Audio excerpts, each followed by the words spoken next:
Hey everybody, it's me, DeoGenZ, and you're watching my Pokemon Crystal walkthrough, the Kanto Expedition.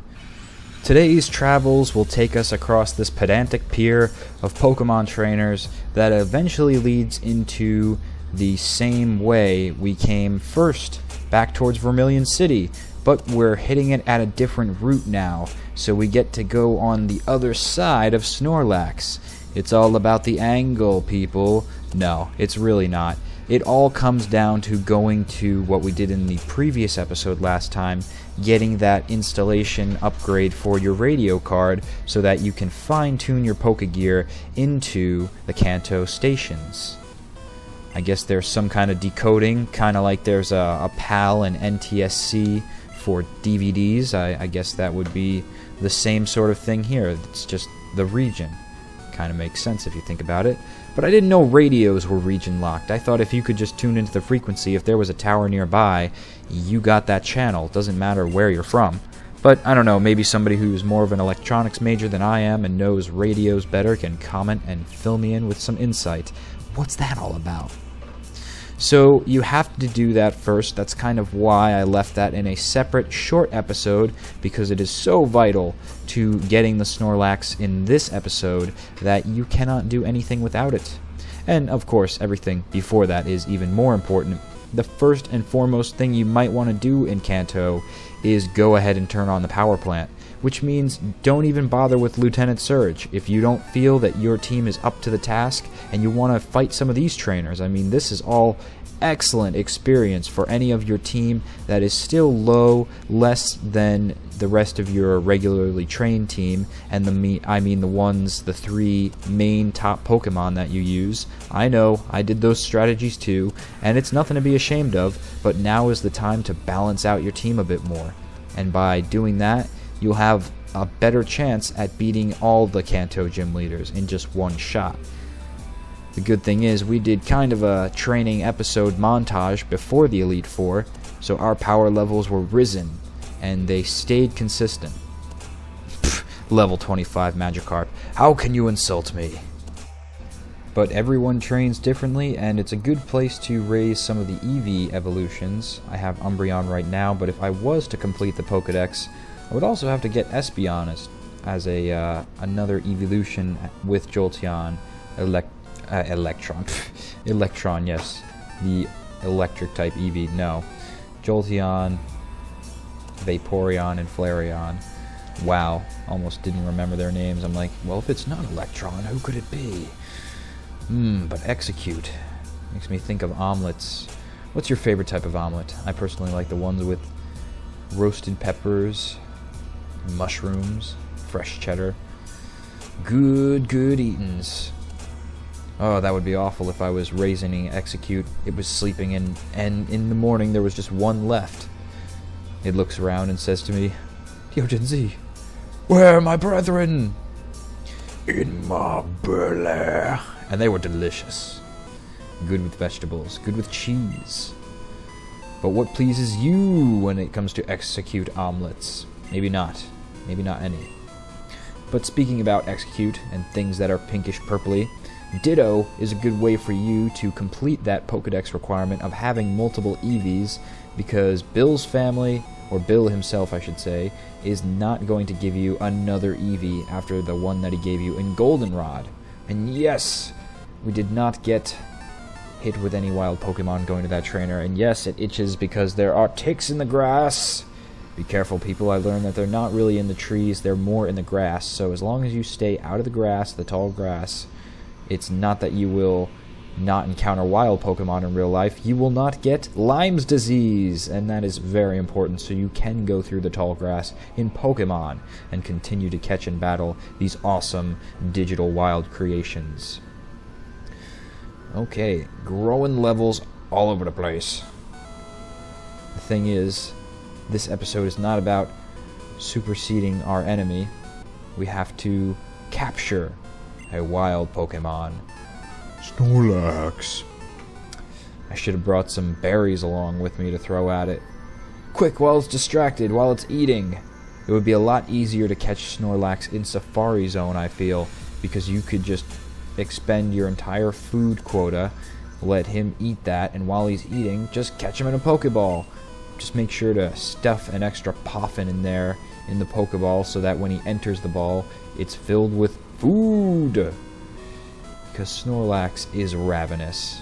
Oh, did we forget one trainer? I believe we did. You can see it. Everything about us. Can you see your demise? I'm not impressed in Psychics, unless they already knew that they were going to be defeated in one turn. Now you know you're extra weak because some of my stronger opponents were able to take Chew's Thundershock for 2 turns. Weak!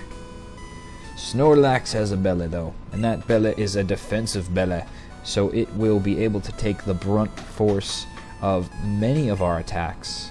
Be sure to bring lots of Pokeballs to this thing. Bring your black apricorns converted by Kurt into heavy balls over here, because this is the best point to use them at. I, like Adult, did not even think to give Kurt any of the black apricorns we found on our journeys, so I don't have even one heavy ball to capture this Snorlax with, and you're going to see right now how difficult this will be.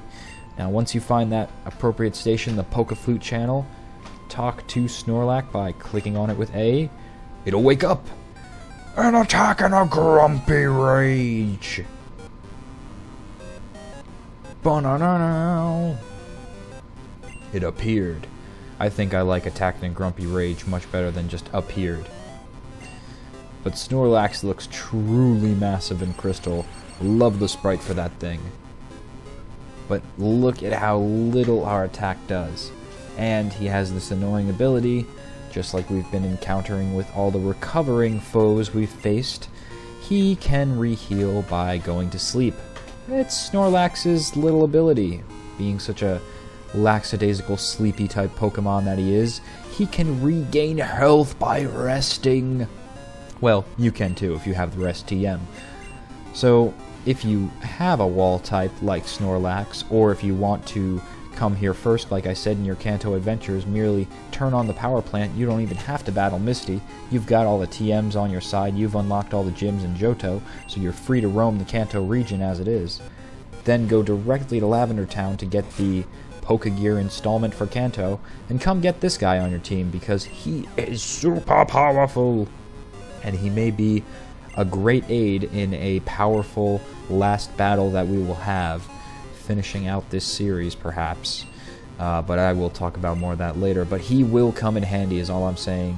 The fact that he can re-heal himself by sleeping, if you give him a berry, yeah, I don't know if Lumberries were invented in this game, but I do believe there is some sort of awakening berry. Off the top of my head, I can't remember which one it is. Oof! But not only is this thing a wall, but it is a massive hitter with that body slam. It slams us with that entire fat, blubberous belly, suffocates my poor Chew.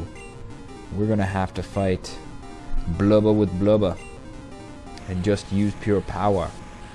I'm going to be using the special attacking attributes here of my Prince Dozo. Not really worry about raising my special defense because that body slam, as you would guess, is physical. Oh, thank goodness rollout mixed. It mixed up and missed. Yes, it mixed up its paths and did not hit my Prince Dozo, so that is very, very good. Stay in the ball. How many Pokeballs will this take? Now you see why you will want to bring some heavy balls with you. Just talk to the old man Kurt and he'll help you with your heavy balls. Oh, Pokemon. And your innuendo. They couldn't have been Poke-Cubes, could they? No. It's much funnier to say heavy balls. Yeah, I caught my Snorlax in one of them heavy balls. He couldn't get out. But the way the heavy ball works is, as you would guess by its name, the larger the Pokemon, the heavier it is, the greater the capture rate for that Pokemon. So if you're trying to catch a Mr. Poof, it's not going to be very effective because Mr. Poof is light. But it works well on legendaries, larger Pokemon that you're not used to seeing. This is not a legendary Pokemon by any means, but it is an event. And if you want to maybe take a crack at raising a Snorlax from a baby, you can raise it with a Ditto, just like the method of which you can get numerous EVs, as we talked about earlier in the episode. It would be cool if you could hacks Crystal over so you could get yourself a Munchlax. I'm sure there are hacks that do that. But as it stands in Crystal, even though you have knowledge that there are discoveries of a Munchlax, there was never any Munchlax in this generation. Oh, it was so close! Come on, Snorlax. Would you just stay in the Pokeball?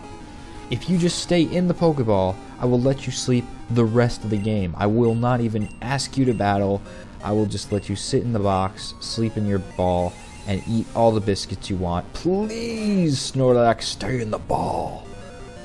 We're just gonna have to freeze him with Icy Wind. No, I'm just kidding. Icy Wind does not have any ability to freeze your opponent. It's just a cold wind, but it can make your opponent shiver and slow down their speed. Not that that matters with Snorlax, it's a tank. There's no way that thing is ever going to be coming out as fast. But, yes! With enough lowering of any stat, it can help if you don't have some kind of status effector like Poison, which you don't want to use when you're trying to capture a Pokemon, or Burn. You don't want to use that either. Usually Sleep's the best case, but since Snorlax did that on his own with Rest, it didn't really help us. But after all that, we finally have a Snorlax, and we can continue to Pewter City.